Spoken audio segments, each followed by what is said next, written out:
Okay, my friends, let's take a look at how to make a side-by-side series of box plots here with the Democrats versus the Republicans. There are a couple other parties mixed in here, but there's only, I think, one of each. So we're going to ignore those two Congress people just for this question. Not that they're not important, they just, having a data set of size 1 doesn't tell us a whole lot.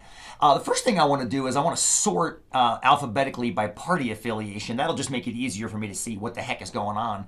So I'm going to select column B, and then I'm going to go up to, data. And then you can sort it either ascending or descending. I'll sort it ascending. That'll put it in alphabetical order. If I hit that, it asks me, do you want to expand the selection or do you want to continue with the current selection? Generally speaking, you always want to expand the selection. Watch what happens. All the rows shift and all the numbers stay with their people. Adams, Aguilar, Allred, and so forth and so on. Okay, so now I've got everything in order by Democrat, and you can look down. There's a bunch of Democrats. Roughly half the Congress right now is Democratic. And then there's a couple, there's an independent, right there.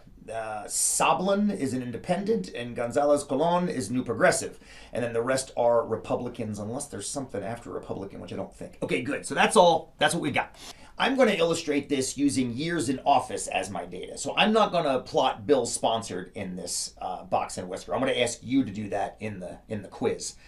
For me, I'm just going to do years in office. So I'm going to start by selecting all the years in office of all the Democratic House people. So I'm going to select all the way down until I don't see Democrats anymore. Okay, there they are. Okay, down at Yarmouth is the last one. Okay. Now, just like we did before, I'm going to go up to Insert. And then I'm going to go over to the stat graphs and pick box and whisker. And there they are. There they are. All right. So that's great. But that's just the Democrats. Now, what we want to do is we want to add the Republicans to this too. As a matter of fact, I'm going to go ahead and throw a label on here. Axis titles, primary vertical. This is years in Congress. There we go.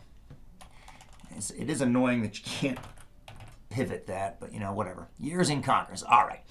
So, and I want to eventually add a legend that says that that's Democrats as well, because it's kind of annoying to just have it sitting there. I can give it a title.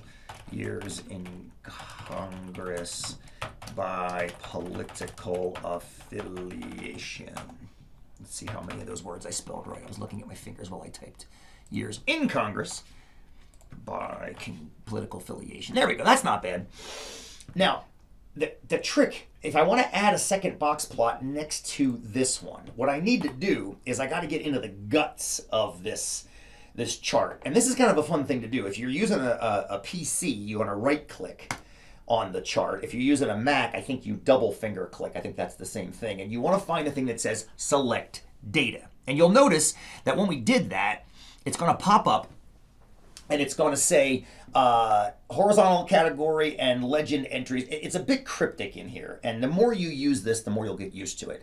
Series 1 is Microsoft Ease for the data we currently plotted. So I'm just going to show you what it looks like if you hit edit. If you hit edit, it's saying that there is no name. So you know what? I'm going to give it a name. Democratic.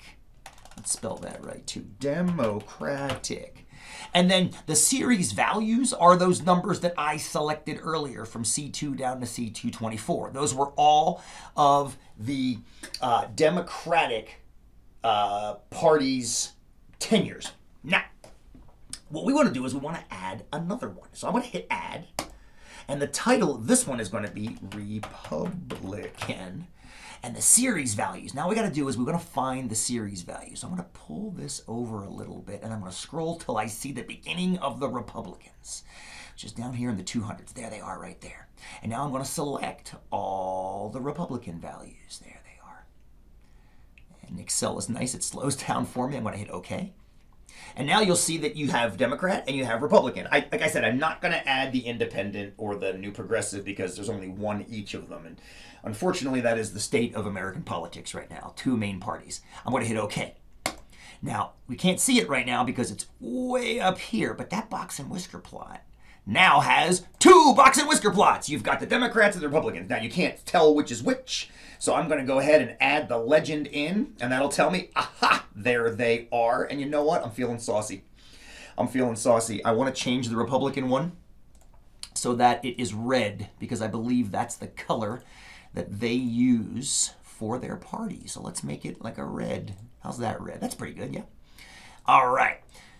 Now, one thing that's annoying, and I'm not exactly sure why it did this, but you may notice when you're looking at this graph that it looks like there are outliers, a lot more outliers on the Republicans than the Democrats. It's not actually all outliers, though. Some of those are those weird interior points where they're plotting the numbers. So I'm going to click on the Republican box plot, format the data series, turn off the inner points, the outlier points, and the mean markers. I'm going to look at just the typical data with no interior data. And you know what? While we're in here, let's do the same thing for the Democrats. Why the inner points got turned on for the Republicans and not the Democrats is beyond me. Again, I don't understand exactly how and why things are coded in Excel the way they are. But okay, now, what I'm going to ask you to do in the question on the quiz is I'm going to ask you to compare these box plots. Not these that you're looking at right here. This was just me showing you how to set up 2 side-by-side box plots when all your data is in one column like it is here. Now that you've got them side by side, though, you can compare them. You can say, like, oh, look, the median in the Democratic Party is far greater than the median in the Republican Party. And that might actually send you down a rabbit hole of, oh, why is that? Oh, look, the median for the Republican Party is roughly 4 years or so. I wonder why. Well, that might correspond to 4 years ago, the Republicans taking the White House and maybe a sweep of Congress.